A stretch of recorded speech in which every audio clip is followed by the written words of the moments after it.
నమస్తే. రాష్ట్రంలో ప్రధానంగా జరుగుతున్న చర్చలో ఒక శివాజీ చేసిన కమెంట్స్, ఇంకోవైపు రాజకీయ నాయకులు మాట్లాడుతున్న భాష, అండ్ అలాగే ఇటు బంగ్లాదేశ్లో జరుగుతున్న హిందువులపైన దాడి. సో ఈ అంశాలపైన మాట్లాడడం మనతో పాటు మాట్లాడడానికి తెలంగాణ శ్యామ్ ఉన్నారు. సో అన్న చెప్పండి అన్న, ఫస్ట్గా శివాజీ చేసిన కమెంట్స్ ఏ విధంగా చూస్తారు మీరు? అంటే ఒక స్త్రీని ఆ విధంగా బట్టలు వేసుకోవద్దు, ఈ విధంగా వేసుకోవద్దు అని చెప్పి చెప్తాను. కొంతమంది సపోర్ట్గా కూడా మాట్లాడుతున్న పరిస్థితి, కొంతమంది వ్యతిరేకిస్తారు. సో మీరు ఏ విధంగా చూడండి, ఈ అంశాన్ని ఏ విధంగా చూస్తారు? అంటే శివాజీ గారు చెప్పింది వాస్తవమైనప్పటికీ కూడా చెప్పే దాంట్లో కొంత భాష అనేది అభ్యంతరంగా ఉన్నదని సమాజం నుంచి వస్తున్నది. దాని మీద వ్యతిరేకత అంతే తప్ప ఆయన ఏం చెప్పాడనంటే, ఇప్పుడు అదే వేదికలో దండోరా అనేటువంటి ఏదైతే ఆ సినిమా ప్రమోషన్ ఈవెంట్ లో ఏం చెప్పాడు ఆయన స్పష్టంగా, అమ్మ నీ డ్రెస్ బాగుందమ్మా అని చెప్పాడు. సాటి యాంకర్ ని నీ డ్రెస్ బాగుందో అనుకుంటూ ఇలా ఉండకూడదు అనేటువంటి భాష ఏదైతుందో, ఏ పదం అయితే వాడాడో అది మాట్లాడడం కొంత ప్రజలకు అభ్యంతరంగా ఉన్నది తప్ప ఆయన చెప్పిన దాంట్లో బాగున్నది కదా. మన అమ్మలు, మన అక్కలు, మన చెల్లెళ్ళు వెనకట ఎలా ఉండేవాళ్ళో అలా ఉంటే బాగుండని చెప్పే తప్ప అదే ఇంకే సమస్య లేనట్టు రాష్ట్రంలో అదే పెద్ద సమస్య అయినట్టు పెద్ద భూతత్వంలో పెట్టి చూడాల్సిన అవసరం లేదు. శివాజీ గారు కూడా బట్టలు ఇలాగే వేసుకోవాలి, ఇది సాంప్రదాయం అనేటువంటి దానికి జోడించి చెప్తే కనుక తప్పు. స్త్రీ ఎటువంటి బట్టలే తనకు స్వేచ్ఛ స్వతంత్రం ఉన్నది, ఎటువంటి అయినా వేసుకోవచ్చు. ఇప్పుడు ఇక్కడ ధర్మం, దేశం, లేకపోతే రకరకాల సంస్కృతి కల్చర్లు మాట్లాడేటువంటి వాళ్ళు వెస్టర్న్ కంట్రీస్కి వెళ్ళినప్పుడు అంతా వెస్టర్న్ వేసుకుంటారు కదా. వస్త్రాలంకరణ అనేది సాంప్రదాయానికి ముడిపెట్టి చూస్తే మాలాంటి వాళ్ళకి అభ్యంతరం. కానీ అలా ముడిపెట్టి చూడకుండా నీకు నచ్చినటువంటి బట్టలు వేసుకోవచ్చు, ఏదైనా వేసుకోవచ్చు, అది నీ వ్యక్తిగతమైన విషయం. కానీ దాన్ని సాంప్రదాయానికి ముడిపెడుతున్నారా, లేకపోతే ఇంకే సమస్య లేనట్టు, లేకపోతే ఇంకో దానికి ఎక్కడైనా చేస్తున్నారా అనేటువంటి అనుమానం అయితే నాకున్నది. ఎటువంటి బట్టలైనా వేసుకోవచ్చు, దాన్ని నేనైతే ఏమన్నా. శివాజీ గారు మాట్లాడిన దాంట్లో ఆయన మాట ఒకటే తప్పుంది తప్ప ఆయన చెప్పే విధానం ఏదైతే ఉన్నదో అది ఆయన చెప్తున్నాడు కదా, నన్ను వ్యక్తిగతంగా టార్గెట్ చేశారు, ఎప్పటి నుంచో మనసులో పెట్టుకున్నారు అని అంటా ఉన్నారు కదా. వీళ్ళు ఇంతగానే మాట్లాడుతున్నారు కదా, ఏ సమస్య లేనట్టు. అక్కడ దాకా ఇక్కడ దాకా ఈ దేశంలో రోజుకు ఒక మహిళ, దళిత మహిళ పైన అత్యాచారాలు జరుగుతూ ఉన్నాయి. ఇంతవరకు ఏ ఎస్సీ మహిళా కమిషన్ దగ్గర పోయి కంప్లైంట్లు ఇచ్చారు, వాళ్ళపైన చర్యలు తీసుకున్నారు. 78 ఏళ్ల స్వతంత్ర భారతంలో ఎస్సీ, ఎస్టీ, బీసీ మైనార్టీలకు గ్రామాలలో మా అవ్వలకు, మా అక్కలకు అందమైన బట్ట లేదు, ఒంటి మీద అరసలో బంగారం లేదు, ఓ పట్టు చీర లేదు మాకు. మీరేమో ఇప్పుకొని తిరుగుతా అంటారు, తిరగని మీ ఇష్టం. మాకు బట్టలు లేవు కదా, ఇప్పటికీ బతుకమ్మ చీరలు పంచుతుంటారు. అంటే మీరు బతుకమ్మ చీరలు పంచుతే తప్ప మాకు బతుకులేదు, ఈ దేశంలో మాకు బతుకులేదు, మీరు బట్టల గురించి మాట్లాడుతున్నారు. కాబట్టి మేమేమంటున్నాం, ఇంకా చాలా సామాజిక సమస్యలు ఉన్నాయి ఈ దేశంలో. అత్యధికంగా మెజారిటీగా అణిచివేతకు గురయ్యేటువంటి వాళ్ళు, అవమానానికి గురయ్యే వాళ్ళు, లేకపోతే అందమైనటువంటి బట్టలు లేనటువంటి వాళ్ళు ఎవరైనా ఉన్నారంటే ఎస్సీ, ఎస్టీ, బీసీ మైనార్టీలు. వాళ్ళలాగా పట్టు చీరలు, వజ్ర వైడూర్యాలు, బంగారాలు, మేడం నిద్రలేవు, వాటి గురించి మాట్లాడదు. కానీ ఇది ఏది లేనట్టు శివాజీ గారు మాట్లాడిన మాటను పట్టుకొని హైలైట్ చేస్తాం. ఇంకే సమయం నరేంద్ర మోడీ గారు ఇచ్చినటువంటి హామీలు ఉన్నాయి, వాటి మీద మాట్లాడండి. రాష్ట్ర ప్రభుత్వం ఇచ్చినటువంటి 6 గ్యారంటీలు ఉన్నాయి, 420 హామీలు ఉన్నాయి, వాటి మీద మాట్లాడండి.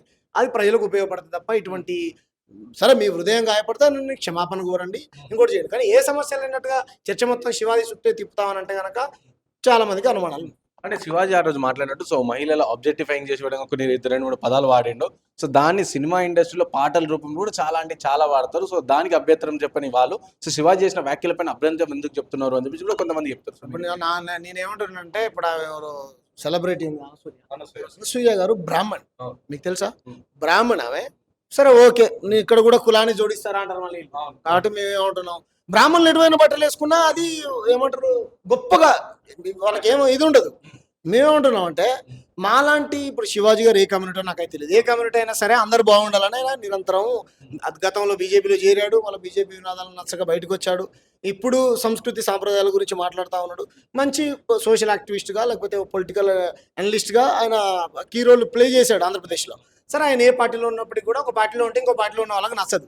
సరే ఆ రకంగా ఆయన ఏమైనా బదనాం చేస్తున్నారు అనేటువంటిది ఏదైతే కనుక మీరు అడిగినట్టు మేము ఏమంటున్నామంటే, ఆయన మాట్లాడే భాష ఏదైతే ఉందో దాన్ని ఎవరైనా మేము ఖండిస్తాం. కానీ అంతకంటే హీనమైనటువంటి భాష మాట్లాడుతున్నటువంటి చాలా మంది జర్నలిస్టులు తెలంగాణలో, ఇండిపెండెంట్ జర్నలిస్టులు ఉన్నారు. వాళ్ళని అమ్మనాభూతులు తిడుతున్నారు. మరి ఒక్క కేంద్ర మంత్రి బండి సంజయ్ కానీ, ఇక్కడ ఉన్నటువంటి ఆయన పేరు కిషన్ రెడ్డి కానీ, 8 మంది ఎంపీలే కానీ, పొద్దున్న లేస్తే దేశం ధర్మం గురించి మాట్లాడే వాళ్ళే కానీ, ఇంకా ఈ సోకాల్డ్ మేధావులే కానీ ఎందుకు ఖండించరు? బూతులా నేర్పించేది? ఇది ధర్మంలో ఏ ధర్మంలో భాగం? బూతులు నేర్చుకోవడం కూడా ధర్మంలో భాగమా? రాజకీయ సవాళ్ళు చేయి, ప్రతి సవాళ్ళు చేసుకోండి, మీరు తోటలు కొట్టుకోండి, మీసాలు తిప్పుకోండి, మాకేం బాధలేదు, మీరు బట్టలు కూడా చింపుకోండి. కానీ ఒక స్త్రీకి స్త్రీ ఇలా ఉండాలి, మరి అలా బూతులు తిట్టొచ్చా ఇంకో స్త్రీని? తప్పు కదా, పేరు చెప్పదలుచుకోవట్లేదు కదా, అలా తిట్టొచ్చా? తిట్టకూడదు కదా, అమ్మనా బూతులు తిట్టడమా? కాబట్టి ఇటువంటి భాషను ఏదైతే నేర్పిస్తా ఉన్నారో, ఈ సంస్కృతి అంటా ఉన్నారు, వ్యక్తిగత భజన చేస్తా ఉన్నారు కొంతమంది వ్యక్తులకు, రాజకీయ నాయకులకు, అది కరెక్ట్ అయినటువంటిది కాదు. ఈ బ్రాహ్మణులు చేస్తే ఒకలాగా, కింది కులాలు చేస్తే ఒకలాగా చూసే విధానం ఏదైతే ఉన్నదో ఆ కోణంలో మరి శివాజీ గారు ఏదైనా నాకు తెలియదు. కాకపోతే సర్వ మానవాళి ఎదుర్కొనేటువంటి రుగ్మతలు అన్నిటికీ కారణం ఈరోజు మనం మహనీయుడు పెరియార్ గారు వర్ధంతి చేసుకునే ఆవరణ. ఆ మహానుభావుడు చెప్తాడు వీటన్నిటికీ ఒక ఆధిపత్యం, పురుషాధిపత్యం అనుకోవచ్చు, బ్రాహ్మణాధిపత్యం అనుకోవచ్చు, కులాధిపత్యం అనుకోవచ్చు.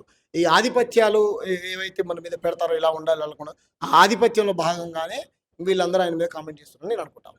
ఇంకోవైపు రాష్ట్రంలో రాజకీయ నాయకుల భాష అనేది అంటే ఒక్కోళ్ళు బట్టలు చింపుతాను, ఇంకొకళ్ళు చెమటలు ఒలుస్తా అని చెప్పేసి, ఇంకొకళ్ళు సో దానికి కౌంటర్, ఇంకొకళ్ళు సో లాగుల తొండలు ఇడుస్తా అని చెప్పేసి, నీ యవ్వ ఇవన్నీ చాలా వరకు మాటలు, అది కూడా బహిరంగ సభల్లోనే సవాల్ విసుకుంటూ ఆ భాష మాట్లాడుతారు. అంటే తెలంగాణ భాషని వక్రీకరిస్తారు, కించపరుస్తారు అని చెప్పేసి కొంతమంది చెప్తా ఉంటే, లేదు బరాబర్ వాడింత మాట్లాడి నేనంత మాట్లాడతాను రాజకీయ నాయకులు వాళ్ళు అంటారు, ఆయన బరాబర్ మాట్లాడు మా నాయకుడు కూడా మాట్లాడతాడు అని చెప్పేసి. సో ఏమంటారు ఈ భాష పట్ల, అంటే రాజకీయ భాష పట్ల ఏమంటారు? ఇప్పుడు ఒకటి బ్రదర్, పార్లమెంటరీ లాంగ్వేజ్ దీని ప్రజలకు ఇప్పుడు నేను ఎమ్మెల్యేని కాదు, ఎంపీని కాదు. సరే నేను నాకు కడుపు గాలినోడు బూతులు మాట్లాడినట్టు ఒక అర్థం ఉంది, కడుపు నిండినోడు కూడా మాట్లాడచ్చా?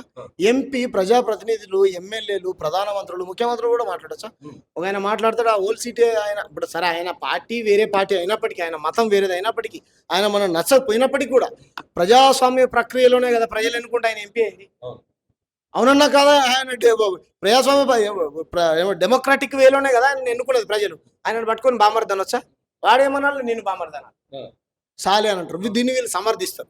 సరే వాడు తప్పు చేసిన అనుకో, వాడిపైన చర్యలు తీసుకోవాలి, మాట్లాడదాం, నువ్వు చెప్పాలి. అంతగాని వాడు బామర్ది అంటే నేను బావ అంట, నేను బావ అంటే నేను బామర్ది అంట, ఇది ఎక్కడిది ఇది? మళ్ళీ ఆయన చెప్తుండు ఏమంటున్నాయినా, ఈయన మాట్లాడినటువంటి భాష నాకు నచ్చలేదు, నువ్వు మాట్లాడింది మరి బామ్మర్దులు, ఇదా భాష? ఈయన తొండలు ఇడుస్తా, లావులు ఇడుస్తా, ఇంకేదో బట్టలు చెప్పుకుంటా. మగతనం అంటే ఏంటిది బ్రదర్? నాకు అర్థం కాదు. మగతనం అంటే ఏంటిది నాకు అర్థం కాదు. మగతనం అంటే ఏంటిది? ఇదే ఆధిపత్యం, దీన్నే బ్రాహ్మణాధిపత్యం అంటారు. మగతనం అంటే ఏంటిది? పిల్లల్ని కనడం మగతనమా? ఇచ్చినటువంటి హామీలను నెరవేర్చడం మగతనమా? లేకపోతే ఉద్యోగాలు వేయడం మగతనమా? ఒడ్లు కొనడం మగతనం? మగతనం అంటే ఏంటిది? అంటే మగతనానికి నిర్వచనం ఏంటో రేవంత్ రెడ్డి గారు, లేకపోతే కేటీఆర్ గారు, బండి సంజయ్ గారు చెప్పారు. మగతనం అంటే ఏంటిది? ఆడతనం అంటే అమ్మతనం, అమ్మ అంటే దేవత, మగవాడనంటే మరి మగతనం అంటే ఏంటి చెప్పండి? మీరు చెప్పే మగతనం అంటే ఏంటిది? తొడలు తిప్పుకోవడం మగతనం అయితే నేను రోజు తొడలు 100 సార్లు కొడతాను, అది మగతనం కాదు. మీసాలు తిప్పుడే మగతనం అయితే నేను ఆ వీరప్పని కంటే పెద్దగా మీసాలు పెట్టుకోవాలి, మీ తప్పు మీసాలు తిప్పు. ఏంటి మగతనం అంటే ఏంటి చెప్పండి? మగతనం అంటే ఏంటిది? మీరు ప్రజలకు ఇచ్చినటువంటి హామీలను, ఓకేనా, ఏవైతే ఉన్నాయో వాటన్నిటి నెరవేర్చండి, అప్పుడు మగతనం అనిపించుకుంటారు. ఒక నాకు తెలిసిన మగతనం అయితే అదే. ఏదో ఛత్రపతి సినిమాలో డైలాగ్ కొడతారు కదా, ఏంటి మగతనం అంటే ఏంటి చెప్పండి? కాబట్టి మిమ్మల్ని ప్రజలు అసహించుకుంటారు. బీజేపీ, కాంగ్రెస్, బీఆర్ఎస్ నాయకుల్ని అసహించుకుంటారు. మీరు మాట్లాడేటువంటి భాషని ఏదైతే ఉందో, ఈ అభ్యంతరకరమైనటువంటి భాషని సభ్య సమాజం మొత్తం పసిగడతా ఉన్నది. మాలాంటోడు మాట్లాడుతుంది, హైడ్రాలో బాధితుల భూములు చాలా కూలిపోయినాయి, వాళ్ళు ఏదో కోపంలో రకరకాల కడుపు గాలి ఒక అవ్వనో అయ్యనో మాట్లాడారంటే సరే అని అనుకోవచ్చు. మాలాంటోడు రోజు మా దళిత బిడ్డల్ని, మా అక్కల్ని, మా చెల్లెల్ని హత్యలు చేసి ఎక్కడికక్కడ మానమంగాలు చేసి ముక్కలు నరికేస్తారు. కోపంలో మీలాంటి వాళ్ళు మీడియా మిత్రులు మూతికాడ మైకి పెట్టినప్పుడు కోపం వచ్చే మాట మాట్లాడు, దాన్ని కూడా తప్పడాల్సిన అవసరం లేదు. కానీ పర్టికులర్గా ఒక ఆధిపత్యాన్ని చెలాయించి ఇది మగతనం, ఇది ఆడతనం, బట్టలు ఇట్లా వేసుకోవాలి, అట్లా వేసుకోకూడదు అనేటువంటి ఏదైతే ఉందో ఇది కరెక్ట్ అయినటువంటిది కాదు. ఈ నాయకులే కరెక్ట్ నాయకులు కాదు. కాబట్టి డెమోక్రటిక్ వేలో మాట్లాడేటువంటి నాయకుల్ని ఎన్నుకోండి. ప్రజాస్వామ్య విలువల కోసం పనిచేసేటువంటి ప్రజాప్రతినిధుల్ని మీరు గుర్తించండి. ఇటువంటి దొంగల్ని ఓడించండి.